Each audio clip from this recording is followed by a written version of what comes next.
Good question. Nobody knows the answer. Nothing. We don't know. Really? It's a very good question. Ik sleep de microfoon wel even naar. Maar we zijn niet met zoveel muziek aan het zingen. Ah? We zijn niet met zoveel muziek. Ja, ja, het is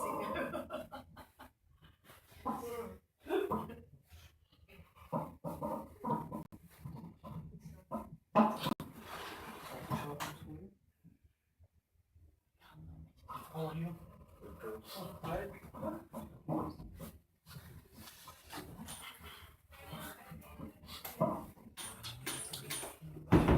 Yes.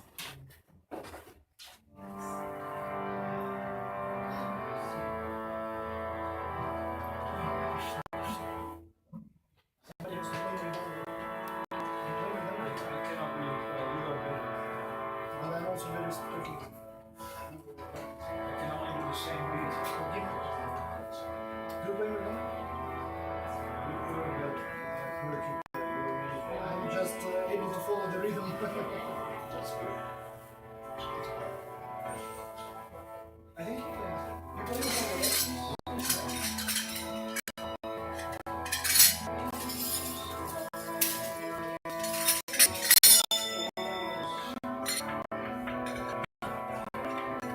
I need to take the normal one.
No, it's time for the class. Time for class. Yes. Oh, it's a class. It's also being next. Yeah, yeah. Oh, it's a Sunday. Govardhana Pujā. Oh, yeah, yeah. About Govardhana. Maybe some Yes. I will talk.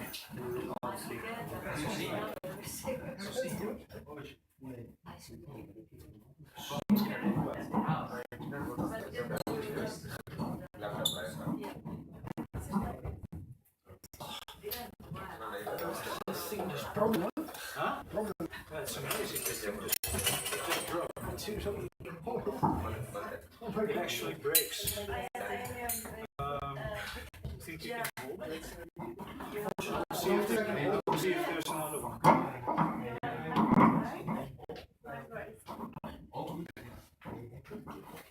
So I'm very unfortunate. Very cool. Let me see if this. So this thing just broke.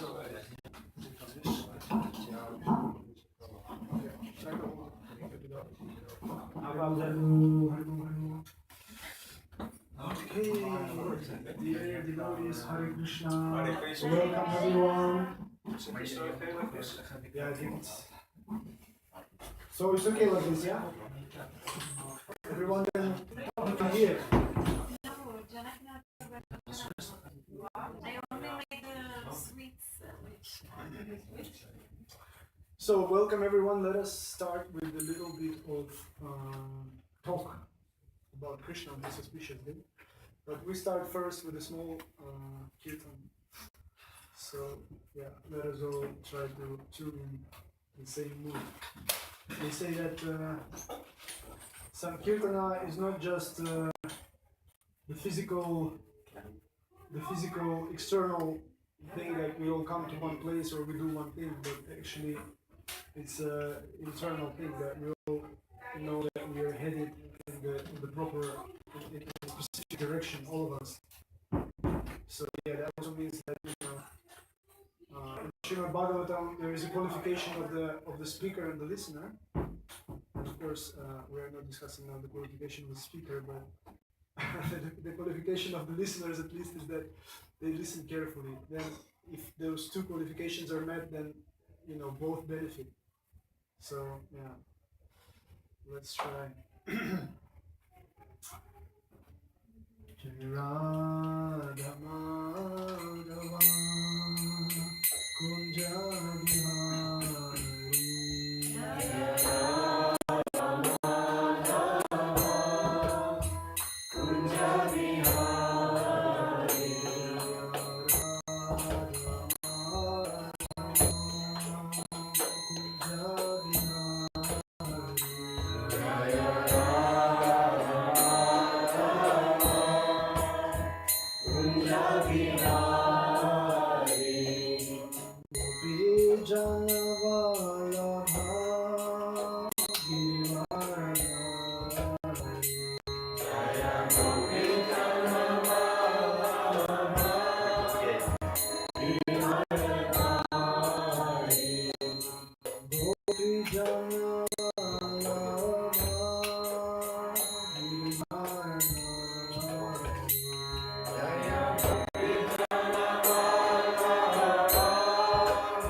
Shri Govardhana Pujā Mahotsav ki jai. Yeah. Hare Krishna. So, Hare Krishna, dear devotees. I'm very pleased and very honored to speak a little bit on this subject matter today. Yesterday, Mata Jiraji asked me to speak a little bit, and she's always calling me some kind of a. I already feel that it's I don't know, some mercy of Karuna Chandra, because every time I'm feeling that I'm completely down and degraded, and I start praying that please Krishna, don't let me go down even more. And suddenly Raji calls and she said, do you want to do a class tomorrow? So yeah, I always feel this reciprocation, you know, and this fortune that the deities they remember about me. That gives me a lot of hope. Yeah, so this is a very auspicious day today, and it's Govardhana Pujā and also Diwali. Actually, this is what was happening today on this particular day. Basically, all the I think it's already for the third time now in the last couple of weeks that we say that today is Diwali. Did you notice that? That's also interesting. First time we were in that place in Outdoor. So everybody was saying, yeah, today is Diwali. Then I think last Sunday everyone said that it's Diwali, but actually today is Diwali. Yesterday. Was it yesterday? Yeah, that's true. It was yesterday. Yeah. So yesterday the coward man and Nanda Maharaj, so they all were like gathering in the banks of Manasi Ganga, and basically they were celebrating this. They lighted all the lamps and they were celebrating Diwali and basically preparing for the Govardhana Pujā, which is happening today. Yeah, so that's right. So Not actually yesterday, it was the day before yesterday.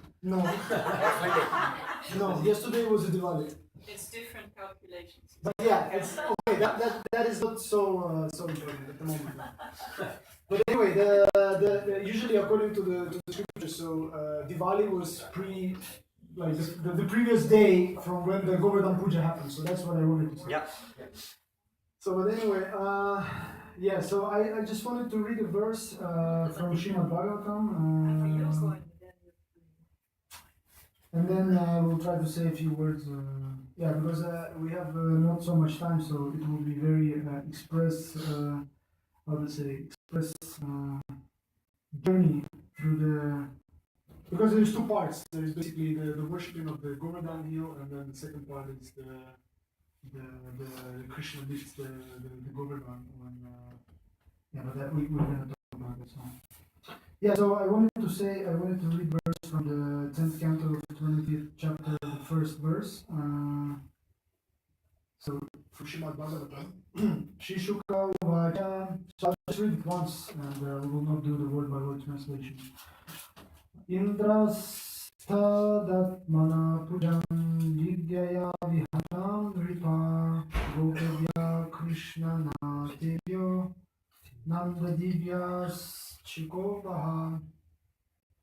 Shukadeva Goswami said, my dear King Parikshit, when Indra understood that his sacrifice had been put aside, he became furious with Nanda Maharaj and the other coward men who were accepting Krishna as their Lord. So purport from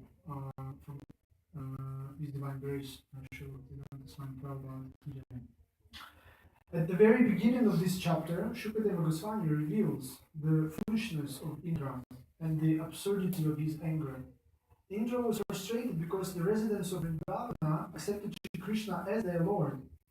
But the simple fact is that Shri Krishna is the Lord, not only of the residents of Vrindavan, but of all that exists, including Indra himself. Thus, Indra's petulant reaction was ridiculous. As the common saying goes, pride goes before a fall. Okay, so let us chant a few spiritual prayers. Om Adhyana Tidram Dasyana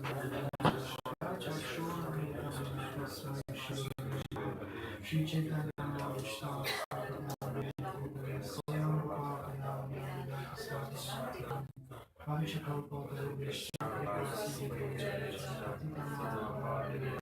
Swayam Shri Krishna Chaitanya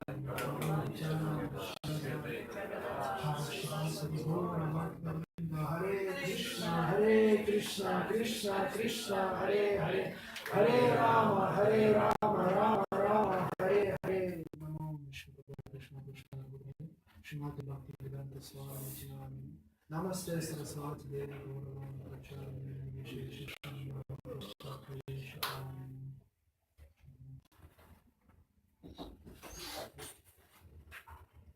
Hare Krishna, Rajamunja, you're just in time. Thank you for coming. We were remembering you. Where are you? Where are you? Okay. So, please, well, first of all, please forgive me that, today I was listening to the lecture of my mentor, very exalted Vaishnava. He said one thing that I didn't know before. He said, at some point, devotee, like we go through different stages of the spiritual practice, and then like my Guru Maharaj, he's always comparing this with the growth of the kid, So in the beginning, the kid is growing, and at some point he wants to talk, The kids they start talking, They just start talking, and then they talk about everything. So it's the same thing, when you go in the spiritual path, it's the same. Like in the beginning, you get all this information, so to say, this knowledge, and then you just want to tell everyone about this, Then at some point, devotee, he feels that he wants to talk about Krishna, but now he thinks that actually it's not so easy to talk about Krishna, because it requires a certain, it's not just like that you just start talking about Krishna. It's not so easy. But at the same time, this urge to speak about Krishna, it's actually growing more and more inside your heart, because that way, when you talk about, like when you love someone, or you are having you're developing some attachment with someone, naturally you will talk about this person, right? But it's like Srila Rupa Goswami, he's comparing this like when you're a dancer and when you dance. There are two different motivations to dance. Once you can dance when you just you want to dance just because you want to invoke in yourself something, with the help of the dance, some emotion, right? And then you just trying to do it externally, you try to dance, and then at some point you're hoping that you will invoke this emotion and you will start dancing naturally, yeah? But then there is another one that you're already feeling some emotion, and then you're dancing, but you want to dance more but at the same time you're kind of you're feeling a little bit intimidated that what people will think about it, about you, all your moves and all your dances and stuff like that. And then sometimes you can be shy or something like that. So the same is about Krishna, we want to speak about Krishna, but at the same time, when we're just starting making these steps at some point in our spiritual life, it might be a little bit intimidating, okay, so what others will think about, what am I going to say, and so that's what, my kind of experience now at the moment. Please also bless me so I can say something. But at the same time, Srila Rupa Goswami, he says that even if you still have this shyness and this intimidation and this fear, you still have to do it, because otherwise, how else can you develop this how can you deepen this emotion with Krishna? So today we have this very auspicious day where Krishna, who is the Supreme Personality of Godhead, which basically means that Krishna is completely independent. He's Svarat, yeah. He is a big and Svarat. He is the source of all the bliss and all the effulgence, basically. Yeah? He's Svatantra. He doesn't need anyone, basically. His internal energy is always willing it says prerana paro. She's always inspired to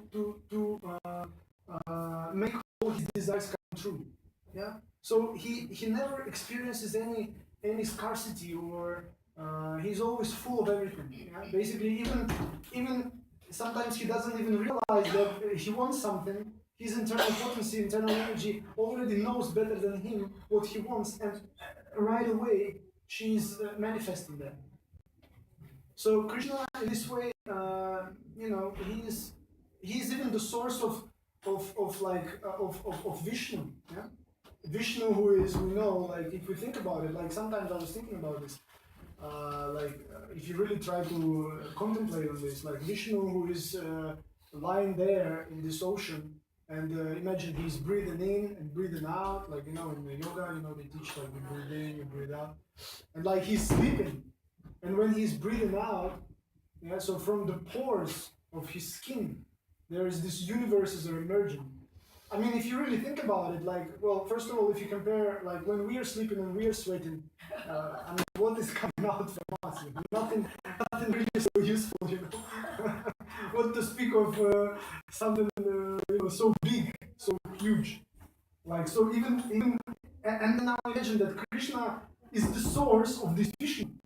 So Vishnu is constantly like emanating this multiple like infinite universes, which are like, we went to this recently with my daughter to the zoo, and here in the zoo, in this active zoo, they have this planetarium.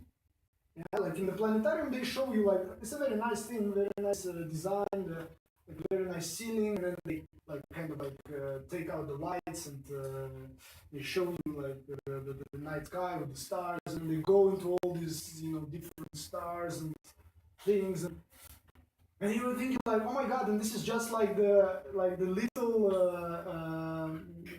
limited, not even one universe that they're capable to show. And now Vishnu, when he is exhaling, when he is sleeping, he is actually emanating like multiple of these universes, just like that, boom, boom, every time. And Krishna is the source of this Vishnu, and these Vishnus are also like infinite, There's so many Vishnus, like there's so many universes. So it's unbelievable. So this Krishna, he is like, I mean, he's the boss, he's Ishvara. He's Ishvara, like he's the boss. He's Satchitananda Rupa. Like he's completely the source of all this knowledge and peace and everything, And at the same time, he doesn't need anything. He's at Marama, he's at Makam. No, this definition. He's completely satisfied. But at the same time, this Krishna, his nature is that he only likes to reciprocate with his devotees. He's basically his whole life he always likes to do something for his devotees, and to see like when he sees that his devotees are serving him, yeah, then he's reciprocating, and that is how he's happy. And the interesting thing is that this happiness that he's experiencing, the devotees, they're feeling double of his happiness, like and this is amazing. Yeah, like my Srila Gurudev, he's commenting on the first verse of the Shrida Madhurashtakam, the one that we're singing now in this time. And the first verse, the second line, it says, Lasat Kundalam Gokula Rajaman, yeah? So basically it says that, okay, Krishna is living in the Gokula, yeah? And Guru Maharaj is also making fun. He said, Krishna doesn't live in all the temples, and the churches, and the mosques, and he ran away from there. He lives in Gokula, yeah? And he lives in Gokula, and one of his descriptions is that, so Lasat Kundalam Gokule Brajamanam, yeah? So Brajamanam is the Brijabasis with whom he's surrounded. And the Lasat Kundalam, so this Kundalam, yeah, these earrings in the form of this shark, so to say, yeah. It's not really a shark, but okay, Srila Prabhupada is translating it as a shark, just for us for better understanding. So they are glowing, and why are they glowing? Anyone knows why they're glowing? Why they are so effulgent? These earrings? Yeah, because they, yeah. happy on the Krishna. Yeah, because they're happy and they are reflecting his effulgence, right? But you know why Krishna is effulgent? I mean, of course, he's self-effulgent and everything, but actually, you know why he's self-effulgent? Where that effulgence he's getting from? From the love of his Yeah, exactly. Exactly, no. So, you know, senior devotees are not just senior devotees, they know things. I have no idea. So they are. So this is the whole nature of Krishna, is that he is constantly glowing and he's effulgent. Like, you know, we know that the sun is effulgent, like the sun, why is it shining? Because it actually reflects the Krishna's effulgence. But why is Krishna is effulgent? Is because he's reflecting the effulgence that these Brijabasis they have in how to say reciprocation or relationships with him. Yeah? So, and this is the nature of Krishna. And that is the whole idea about Hare Krishna.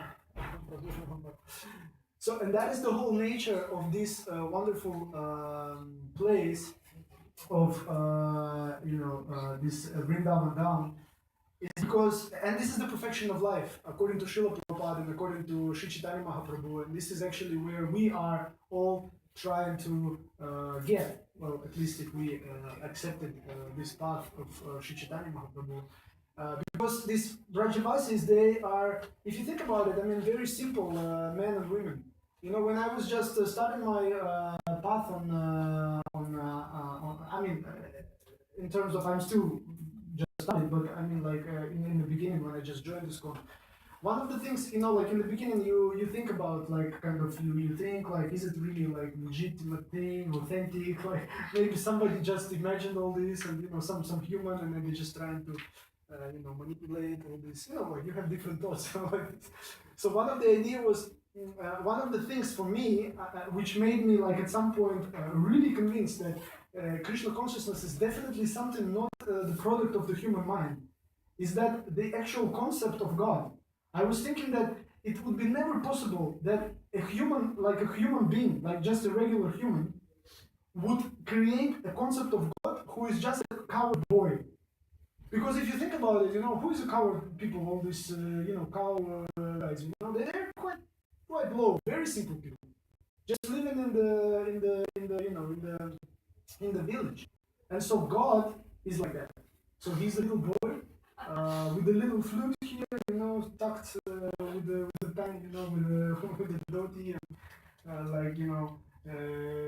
and taking this small sweet, and Guru Maharaj is always making this accent, like because in this Brahma Mohan Lila, you know, when Brahma saw him. And then he was like astonished, like, you know, this little boy, you know, handling, keeping this sweet in the left hand, you know, which is like, you know, according to the Vedic, all these concepts and everything, you know, like, you never hold, the prasadam or the food in the left hand. You know? So Krishna was completely like with this flute, you know, tucked in your pant, you know. It's just something completely impossible. And so what was happening? So this little boy, this little Krishna, today and this day. So I'll just go through very, very quickly. I mean, time flies like crazy when you talk about it. So basically there are two parts. So the two parts. The first one is that Krishna and Balaram, they're spending time with all these brahmanas. They look at them. They're doing the sacrifice, all these yagas and everything. And then suddenly they see that Nanda Maharaj, all the coward men and coward women, they are preparing also some yagas. So Krishna naturally becomes very interested in what they're doing. So basically he approaches his father and he asks him basically three questions, like, so what exactly you are preparing? What kind of yaga is that? Who is this yaga for? And how are you going to perform this yaga? So these three questions he's asking him. And then there is like a whole long description where father is replying to him. And also note that Krishna, again, how he is actually, for us also as an example, that how is he behaving, you know? Like he's been the super soul in the heart of everyone. I mean, he knows already what is going to happen. He already has this plan ahead, beforehand. So he already decided that with this Leela, he will first of all, like this like this concept is also kind of like can be used here because on the one hand he wants to show Indra that Indra, come on man, you're becoming too proud. relax. You're not the Indra, yeah. I'm the supreme Indra. Just chill. And then on the other hand, he wants to, bring happiness to his devotees. He wants to show them once again. He wants to save them, and then that way reciprocate them. And basically, this is the real sweetness to give them this real madhurya rasa. So there is this long discussion. Basically, there are like Srila Prabhupada is mentioning two main things in his purport. Basically, the two main emphasis, like two main highlights that Krishna is basically preaching to his father.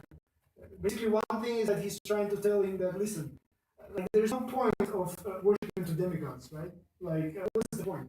I mean, think about it. And then he goes with different logic there, like karma mimamsa and all that stuff. Like he's saying, okay, so if you want to worship someone who is already anyway is supposed to give you what you deserved according to karma, yeah? Like according to the three modes of material nature, you're gonna get it anyway. And Srila Prabhupada is in his lecture in New York that he was given in Govardhana Pujā. So he's saying, giving a very nice example. He's saying like if you're in New York and then you get this, like here in Holland, you have this organization called WaterNet. Yeah? So that they supply the water, the drinking water. So it doesn't matter if they still have to supply it, you have to pay to them, right? If you don't pay and then you start worshiping to them and like doing the puja or calling them and giving them some presents or gifts, whatever, you're not gonna get any water. You just have to pay and that's it. You don't have to do all this worshiping stuff, So that is what the same with the demigods.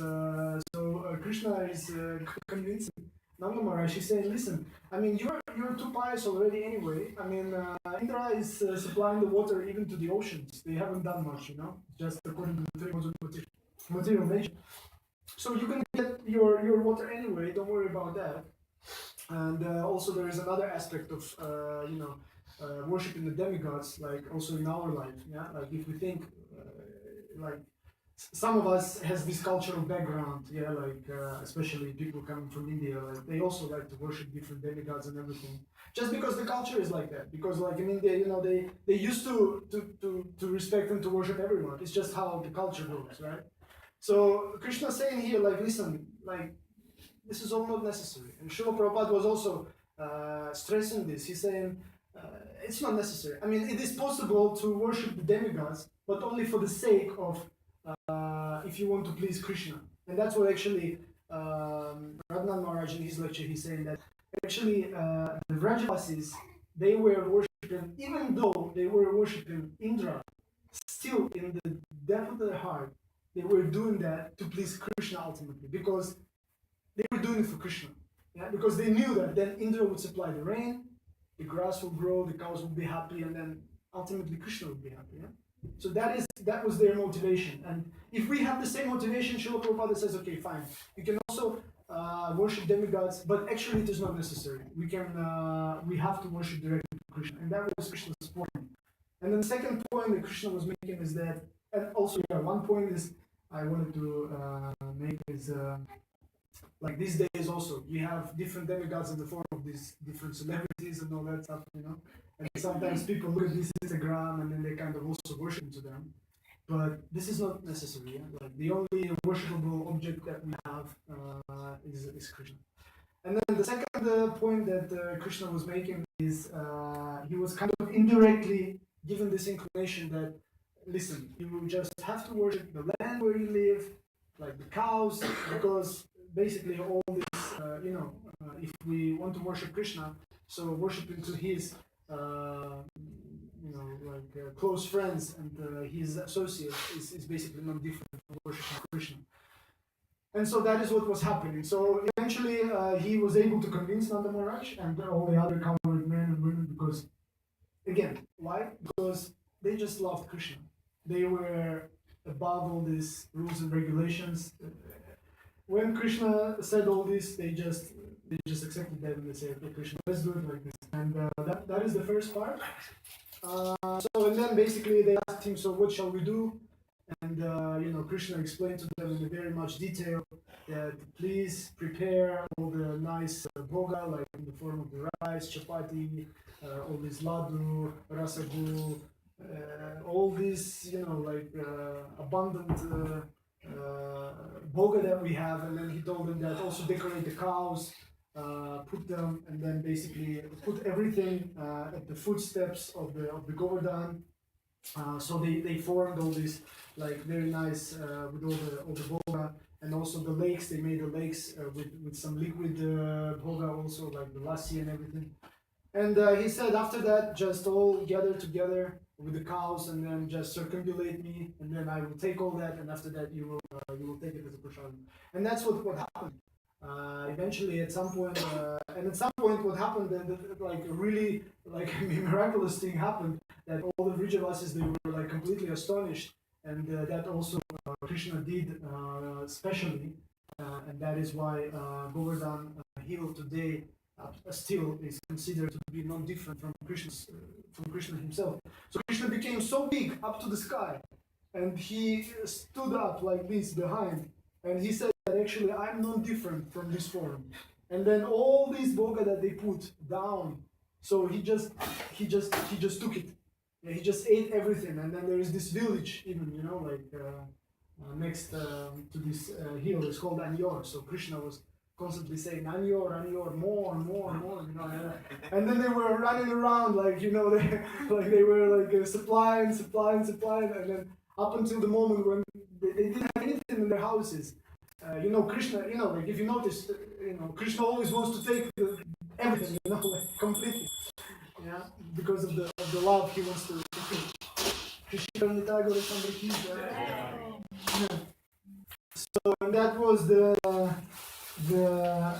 culmination of this yagya. So eventually they did a yagya to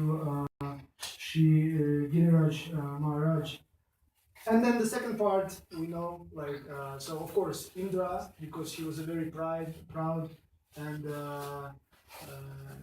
he got completely mad, and he sent these Samartaka clouds, and Radhan Maharaj in his lecture he's saying that he sent these Samartaka clouds. The Samartaka clouds, they were actually very scared. They were like, no, we don't want to go, because they could feel that something is not right, Although they couldn't really know for sure what is not right, but they felt like this boy is not an ordinary boy, because they saw like before, he killed Putana, he killed Rinavardha, he killed all these demons. So they were like, maybe there's something about this boy, So they were like, we don't like this mission. But this Indra said, no, go, I will be with you. And then of course they had to obey because he was their boss. So, and then this Trinavarta clouds, they started really bad. Samartaka clouds, they started all these torrents of rain, and actually in Bhagavad Gita, when Krishna talks about the weapons, he talks about these Samartaka clouds. Like we shouldn't underestimate. So it's not just like bad weather conditions, It's like a complete disaster. So it's like these Samartaka clouds are used when the world there has to be demolished, like basically. So then they're sent. So it's something like really bad. It's like a real bad thing. And then and then of course it started to become freezing, and then the Vrijavasis, they were very, very simple. They just started freezing. Like the child, he starts freezing, he's like, hey, mama, papa, help me, they don't think too much, So these Vrijavasis, this is their profession, they're like, yeah, sorry, please help, and then Krishna said, like, we're very scared, and Krishna, and then they put the cows in the front, because they would know that, Krishna likes the Brahminical culture, Go Brahmani, Hitayacha, so he would have to defend, And there's also an interesting thing about this mood that I've heard once from one Maharaj, that sometimes we think that so they're like they're afraid, Vrijavasis, and then they start asking for Krishna for help, and then we might think like, so sometimes when I'm also afraid or something is happening in my life, some difficulties, I also go to Krishna. I also try to tell to him, please help Krishna. So I'm kind of also surrendered. But an interesting thing is that the Vrishavasis, even though they're in complete danger, yeah, and then they're going and telling to Krishna that they're afraid, and he's helping them. But in this specific moment, still, even then, they are asking for help, not because they're afraid because for their lives, but they're afraid because if something would happen to them now, they will never again will be able to actually play with Krishna and to give him the pleasure. And that is the mood that is so different, you know? Because even for us, when we ask for Krishna for something, for help, and we try to take a shelter, we still think about my life and my situation. Not because I feel that I will not be able to give Krishna the pleasure anymore, And that is what differentiates this Vijayavasi mentality from like our regular mentality. That's what we are heading to. Or at least I'm talking about myself now. So Indra is going completely crazy. He is pouring these rains, and then Vijayavasis, they come. They say, Krishna, please help us. And then Krishna says, please don't worry. And then a 7-year-old boy, with the purport, it is said that, just like a little kid, he pulls up the mushroom. So, this little boy, 7-year-old Krishna, he pulls up this whole Govardhana hill. So, a huge mountain. He pulls it up and then he keeps it on his little finger. Just a small boy on the finger. And he stands like that with finger for 7 days. And it's amazing that during this time, this amazing reciprocation is happening because, during this time, Krishna is able to reciprocate with everyone according to the specific rasa that they all have. And the interesting thing is that even though they all look at Krishna and they have this kind of like internal doubt that what is going on, like he's so small and he's holding this hill, but at the same time this bhava, this rasa is so strong that they cannot think about it so much, So sometimes they have this idea that what is happening, but at the same time, not that they forget about it, that he's God, but they just simply the rasa, their rasa, that emotional feeling, that Madhurya rasa is just so overwhelming and so strong that it just doesn't allow them to think that he's God. Not because they forget about it. Yeah? They always remember that actually that he's God. But this rasa is much stronger. So this reciprocation is happening, and then of course we can talk about this forever. What's happening under this Govardhana. But the idea is that the reciprocation is happening for 7 days, and then the last part is that when Indra finds out what he has done, of course he is completely scared and he's completely remorsed, and now he's scared what to do. I mean, he basically insulted Krishna himself, the Supreme Personality of Godhead. And then here is also another very interesting lesson is that he now agitated how I should say, how I should apologize. I mean, how can I come to Krishna? How can I approach him now after what I have done? I mean, I'm totally scared. And then he goes to Brihaspati. Brihaspati tells him that, listen, okay, so you have to be with some devotee. So you cannot just go by yourself.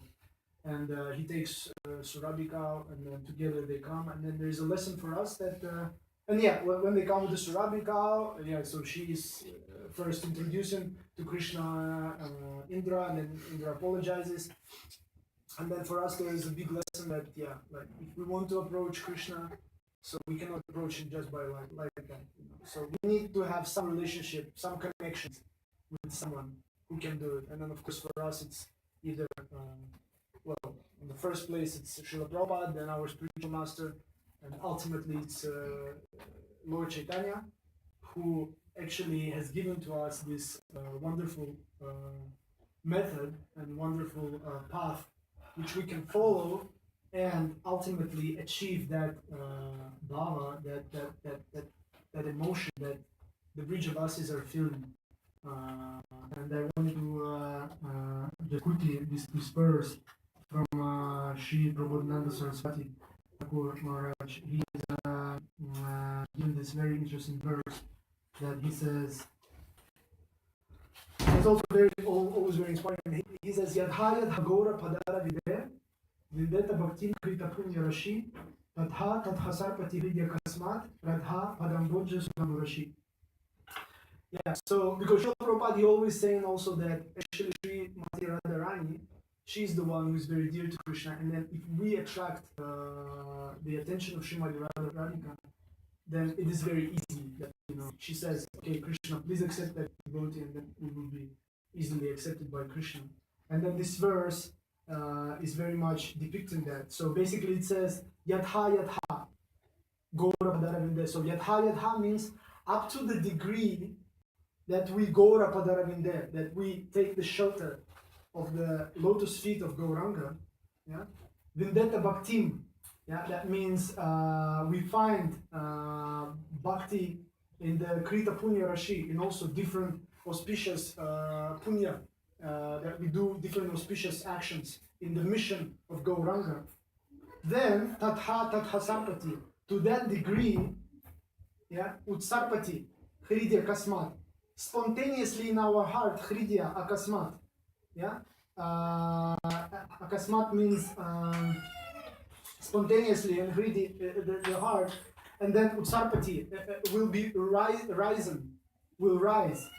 Radha Padambodja Sudamburashi. So we will find the shelter, we will find ourselves at the lotus feet of the Srimati Radharani, like which we will be flooded by that, because Rashi means like literally means the flood. Yeah. So that is the verse. So yeah, that's the time is basically up. So I wanted to say this, and at the end I wanted to finish with the pranama mantra to Giriraj Maharaj, yeah, because this is also very nice pranama mantra, which actually explains the mood of Giriraj Maharaj. And I don't know, like any of you can raise your hand. Who was it at the Govardhana? Who was circumambulating Govardhana? Like in Govardhana, on Govardhana, in the Holy Dham. Who was doing the circumambulation? Who did the went around? Yeah, so you could feel that, yeah. Like even if you just go around, you just with every step you feel more and more happy. It's just, I don't know, you feel it like this. So the pranama mantra of Giriraj Maharaj, you can repeat all of that today on this day. It says Namaste Girirajaya, Shri Govardhana Namine, Ashesha Klesha Nashaya, Paramananda Daine. Yeah, so basically we offer our obeisances to Govardhan, Shri Giriraj Maharaj, who is Ashesha Klesha Nashaya, who is removing all the sufferings from our life. But not just removing the sufferings, but most important, Paramananda Daine. So he is giving to us this Paramananda that we all are searching for actually in our life. Okay, Hare Krishna, thank you very much. Srila Prabhupada ki, Shri Giriraj Maharaj ki.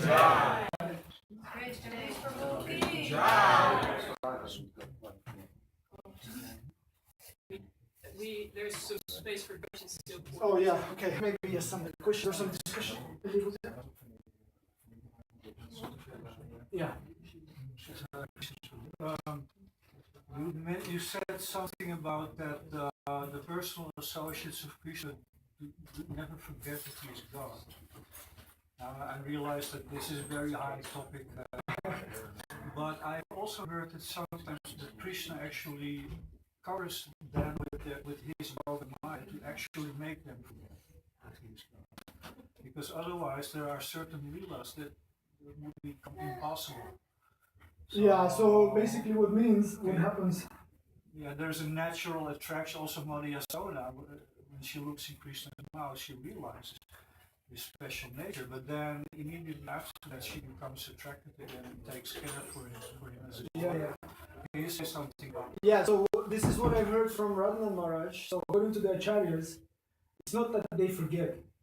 They deep in their heart, they always know that Krishna is the Supreme Personality of God. But because their rasa, the emotion that they're experiencing towards Krishna, in a a specific rasa that they have, like we know, yeah, like the Vatsalya rasa, and so it's just so strong that it completely bewilders them, yeah. Just like Krishna, and of course it is done by Yoga Maya, yeah. Yoga Maya is doing Krishna's Yoga yeah, Maya. yeah. I'm just saying it's more like it's not that they completely forgot about it. No, not in the sense that we have forgotten that he is God, Yeah, of course, exactly. but it's not in their focus. Yeah, exactly. But Yeah. deep in It's their kind of like somewhere deep in somewhere there, but it's always somewhere in the back, you know. But it's not that they're focusing because they're so much absorbed by the Yeah, the they have- reciprocation. yeah.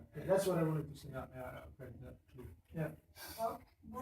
Were you saying that punya, auspicious activities are the same thing as bhakti? No, this is not what I tried to say. So in this case, punya means that in our specific situation, because we're the followers of Chaitanya Mahaprabhu, in this case, punya would mean that we are actually taking responsibility and doing something for the mission of Mahaprabhu.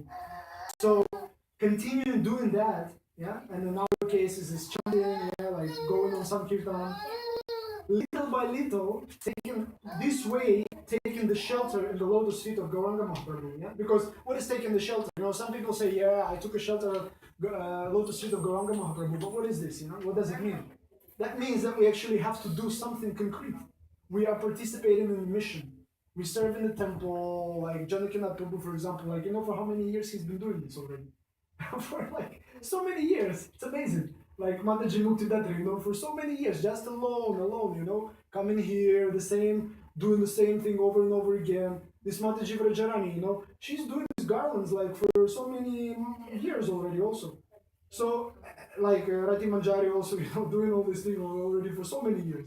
She's the mammoth, yeah, they say, of ISKCON, this mammoth of ISKCON. That's like an extinct. in a good way, of course. Yeah, so I'm saying that like we have to do something concrete, and then if we're doing that this way, we're taking shelter, yeah, in the lotus of the Gauranga book, and little by little, spontaneously, as it is said here, yeah, suddenly we get this mercy of Radharani. I just wanted to give an example which I heard from my Guru Maharaj, so in his Krishna Swami, about this point of Virtupasi's remembering God or not.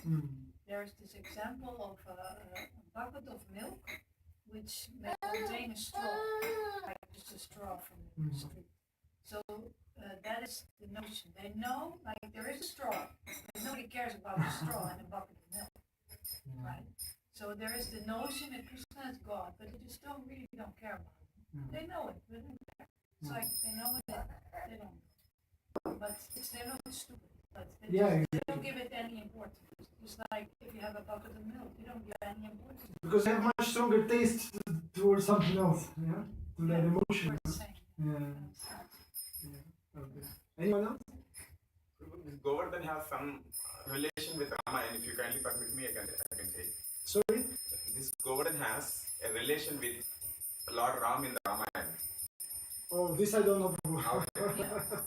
He was, Okay, cool. if you kindly permit, I can say. Yeah, sure. Yeah. So when one time when Indrajit, who is son of Ravan, shoots arrows on all the Vanaras, including Ram, Lakshman, everyone, and everyone falls, then Hanuman, their doctor, who is like Sara, they inform like there is one particular mountain nearby Himalayas which have herbs which can protect all these, regain the health of all these Vanaras. So Hanuman goes and tries to get that mountain. When he lifts that mountain, and in the meanwhile coming back, one Vanara comes and informs like, no, we already found the hub somewhere nearby. We need not require this mountain anymore. Then Hanuman lands, keeps that mountain in that Uttar Pradesh in Vrindavan. Then that mountain cries like, oh my God, after these many years I got a chance to serve Lord Ram. Now I lost my chance.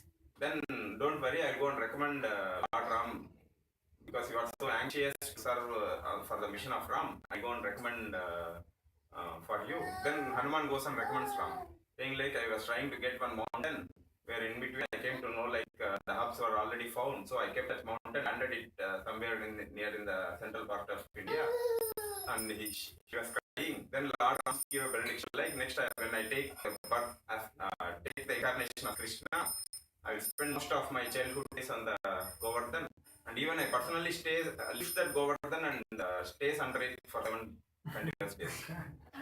Alright, thank you. Yeah. And another small pastime there in the Ramayana, when Krishna lifts the Govardhan, you know, the Samartaka cloud is not a normal cloud. The size of each drop falling from the ocean is like a size of a pillar.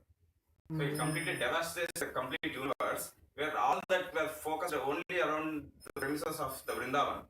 So when Krishna lifted the Govardhan, might be from the bottom all the water would have came inside it and would have flooded it. So his brother Balaram, what he does is he's Adishesha, you know, right? Adishesha. So he covers all the premises of that Govardhan from the bottom, so that water will not come inside. He protects it from the bottom. Okay. So what happens is in Ramayana there is one Mahamuni who is Agastya Mahamuni. One time he was called for a dinner on Rama's home, Rama's hut, where Mother Sita gives him little water and he was not satisfied with that water. He wants more because the hunger of the Agastya Mahamuni is very, very high. Then Rama says like, one day I will give you a chance to empty your thirst. I will give you enough water. Then that is why at that time when this annihilation was going on, where Indra was pouring tons of water, he was trying to devastate the Vrindavan. After the 7th day, Krishna calls that Agastya, and Agastya drinks all that water. And his thirst gets, he gets satisfied. And when Indra comes, he doesn't even feel like he sent some water or there was rain, there was flood. He was not able to see even a single drop of water in Vrindavan. Okay, thank you. I think Ritu also wants to say something. No, I just want to ask, like, Govardhan, all the Brajvasis, they were serving him bhoga, and he was just eating all of it. Then he had to go back and then bring more. Completely, And yeah. then he was eating again. More. Why was he so hungry? Yeah, because Krishna is very hungry for his devotees' love, you know, it's impossible to finish. Like Jagannath, you know, he's eating so much.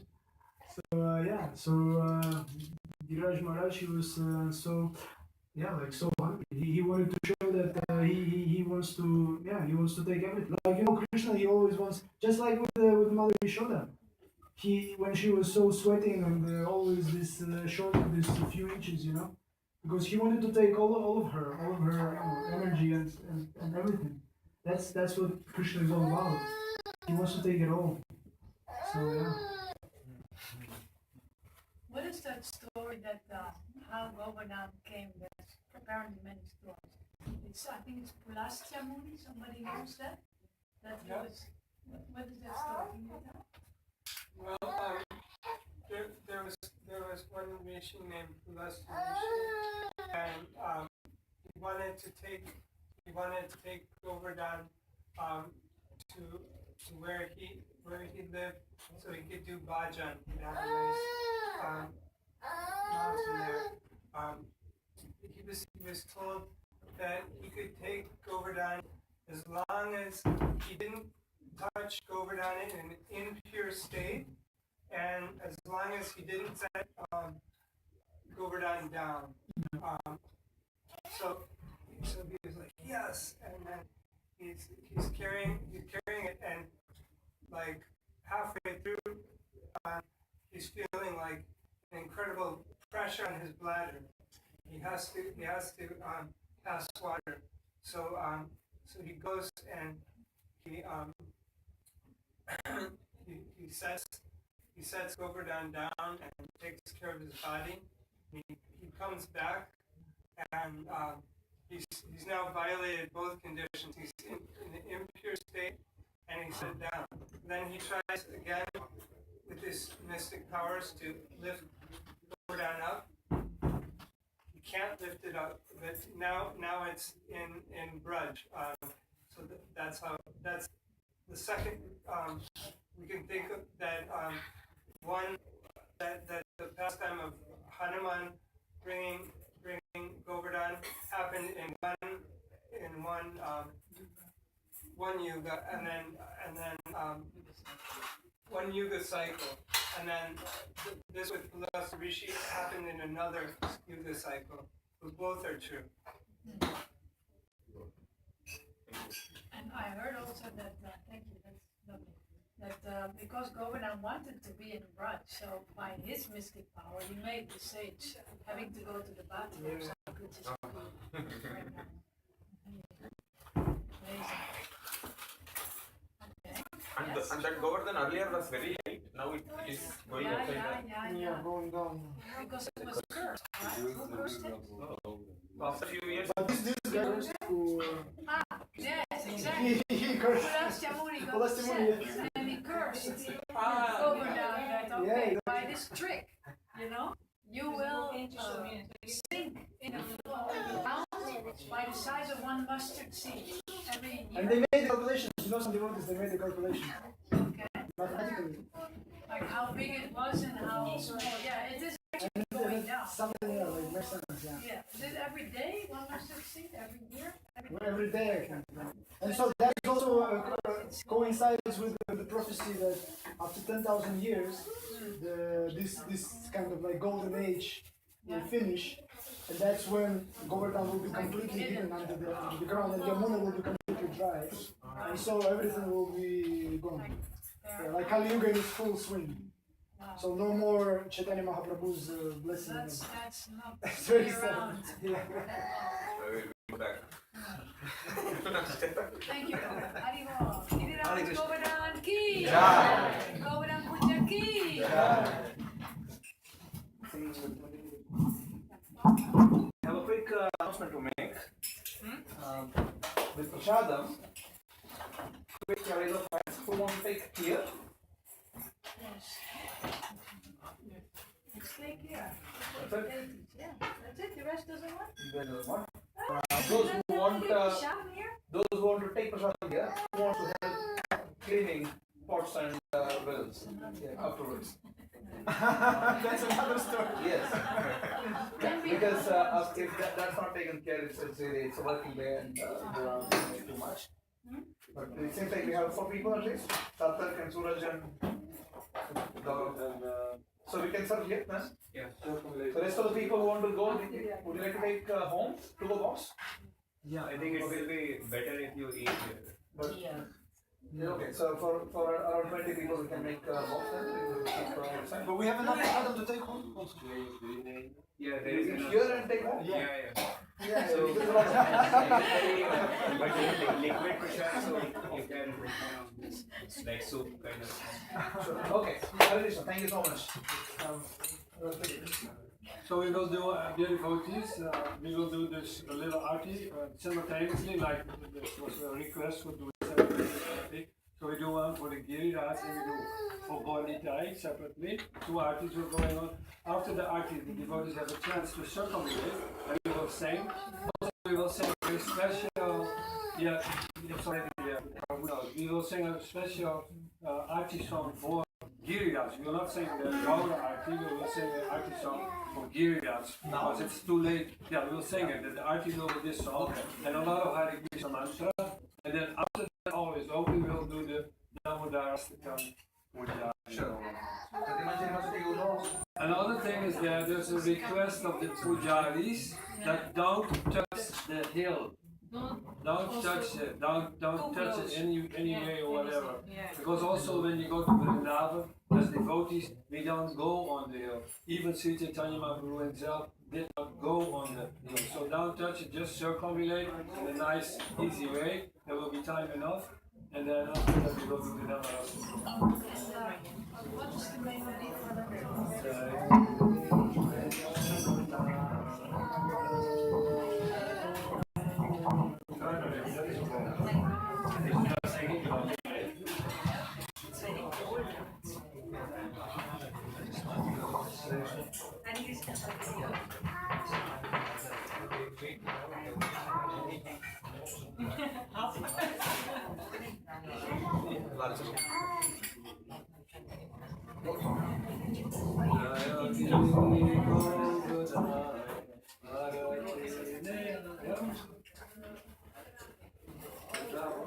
Yeah. Giriraj महाराज की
So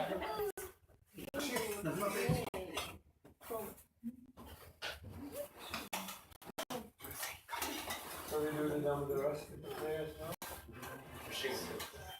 Yeah, before the Damodar, we sing it with the 5 tenses, right? Right? And then we first do the Damodar, and then we do the Shinga prayer, and then we close with that. Okay. So then we do 2 rows, the man this side, the woman that side, and we offer like 7 times. And then we can also travel to vineyards and to the convents and then pay your obeisances before and after we offer the little lamb to Before and after. obeisances. But before you go on the altar, do obeisances and this one will be on that. Okay? You say?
of singing properly?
Traditional devotees, thank you so much. Amazing Govardhana Pujā celebration. Thank you all. Whoever wants to go, Prashant box is ready. You can just take the box. If you want to eat here, it's also in a box, but you can eat here. It's a bit different preparation in the sense that you'll get a few cups and things. Today's wonderful fish was cooked by Rinpo Prabhu and Namita Mataji for the first time. Let's thank them by loudly telling. This is a bit less, louder. Let's really thank them. Hare Krishna, Krishna Krishna, Hare Hare, Hare Rama, Rama Rama, Hare Hare. Really bringing new people to take care of kitchen services. Last weekend, 2 weeks ago.